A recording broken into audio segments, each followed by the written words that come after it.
C'est la deuxième journée du Salon du Livre de Vancouver. Second day of Salon du Livre of Vancouver.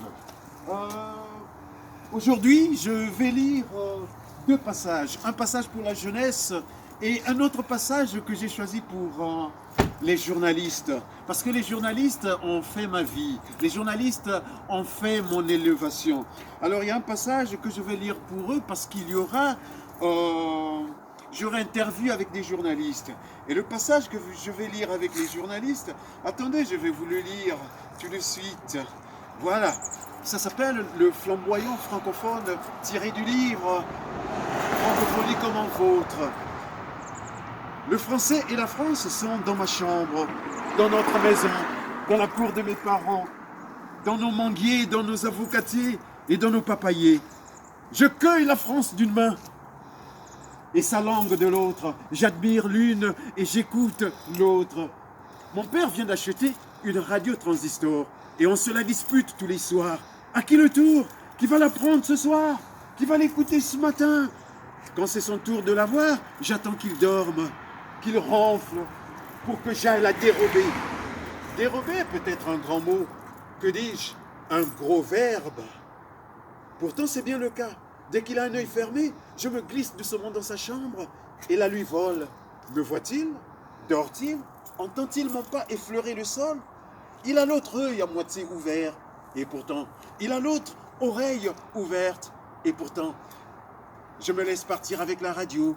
Il me laisse partir avec la radio, le cœur pur et ouvert, sans nuage sombre. L'esprit francophone, pour ne pas dire l'esprit sportif, domine chez cet homme car il sait déjà que la radio occupe désormais une grande place dans ma vie. Elle remplit mes journées et couvre mes nuits. RFI, vous écoutez Radio France Internationale, votre journal. Et j'écoute le journal tous les jours.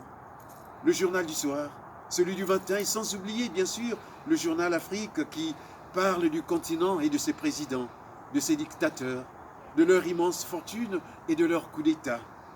Écoute, ils ne sont pas tous égoïstes, nos dictateurs, ou mauvais, ces présidents, quand ils viennent supplier nos voix. Ils n'exercent aucune force sur leur peuple. Ils viennent s'accuser les uns les autres comme de petits enfants qui ne peuvent prendre leurs responsabilités. Le peuple leur vaut une connaissance aveugle non justifiée et leur attitude prestigieuse devant le peuple prend une forme d'autorité qui n'est autre que l'exercice d'un pouvoir présidentiel, et cela, malgré eux. Ils n'ont aucune force. Ce sont des agneaux nus qui viennent se vêtir du respect que le peuple leur attribue en prenant le rôle du dominé à genoux devant le dominant debout. Grâce à RFI, je découvre le français présidentiel. Les deux premiers présidents de la Ve République française et le premier président sénégalais m'apprennent leurs mots et leur francophonie. J'entends la voix de Gaulle, la poésie de Georges Pompidou. Et surtout, le mot et le verbe de Senghor. Et puis, il y a le théâtre francophone qui passe après les présidents français. À minuit, je découvre un autre domaine, la scène, et un autre français, scénique, radiophonique et journalistique. Une fois de plus, je me l'approprie. Mon frère Mouvoung et moi lisons Molière, que je viens juste de recevoir pour Noël. Quelle année sommes-nous? Qu'importe, nous lisons l'avare, le malade imaginaire. Nous avons grandi, mûri, mais nous sommes encore des enfants. Quel âge avons-nous? Qu'importe l'année. Nous savons lire et interpréter les grands personnages du comédien Molière tels que Tartuffe, Dante, Sganarelle. Foutou, notre sœur, se joint à nous. Yaïlé aussi, mais tous deux ont encore du mal à lire. Le texte a du mal à passer. Ils lisent les bouts de mots, pas le mot en entier ou le texte. Le dialogue chez tous les deux est une eau stagnante. Il ne coule pas. Un liquide puant, il sonne faux. Le texte se noie dans leur bouche qu'ils n'ouvrent pas grand. Les mots s'embourbent dans leur langue, ils pataugent. Le français, langue vivante, s'étouffe, s'enfonce dans leur salive comme dans du sable mouvant, se meurt à petit feu. La bibliothèque se brûle et moi je m'en rends compte. Que diable viennent-ils faire dans cette galère?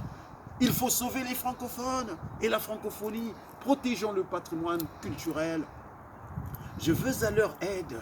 Eh bien oui, je vais à leur aide et surtout, je vais au secours de la langue française parce que le français pour moi est ce flamboyant qui doit fleurir à toutes les saisons afin que nous puissions toujours cueillir ces belles fleurs jaunes et rouges de son vert feuillage, ces beaux mots si doux, ces fruits si doux de l'arbre à pain de l'écrivain Outamsi, ces belles patates douces de la conteuse Mamakaï. Viens vivre avec moi ce jour, et tu vivras pour toujours. Viens t'asseoir à mes pieds, viens te reposer sur le tronc de mon arbre. Veux-tu une mangue? Allez, prends-en une. Je t'en ai gardé une belle, bien mûre et bien parfumée.